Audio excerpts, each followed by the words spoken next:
Really a change. You've been so good, especially at the start of the season. What were you thinking when you came out there tonight?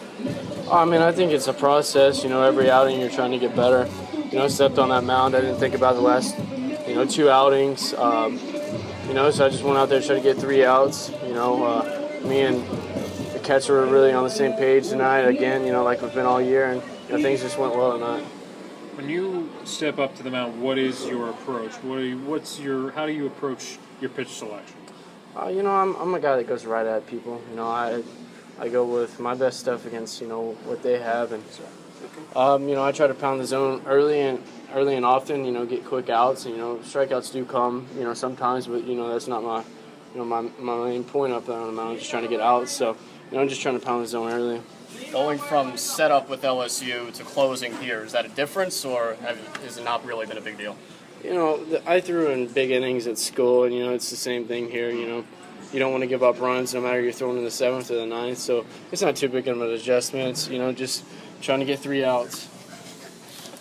Has the transition to pro baseball been a little bit easier, given that LSU is, essentially like a minor league team, the way they draw down the SEC, the way that they've consistently gone to the NCAA tournament?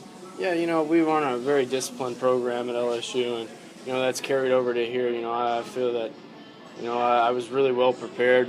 Come in, I do what I have to do every single day. Keep a routine, and transition's been rather good for me. You and Nick Goody both came from LSU. Have you been talking with him? Yeah, Nick was a junior college guy, so I only spent 1 year at LSU with him. But yeah, I've talked to him. When I got drafted, I spoke with him on the phone. He was excited to, for me to join him in this organization. There's a lot of LSU guys in this league right now. Rafe Rhymes, Mason Katz come to mind. Does it almost kind of feel like you're still home, not as big of an adjustment, because it seems like every other series you're seeing somebody that you know? Yeah, we had a really good team this year at LSU, and that carried over into pro ball. Like you said, I'm seeing a lot of my old teammates. It's good to see those guys and to see them succeeding as well. What have you been working on so far with Carlos Chantres?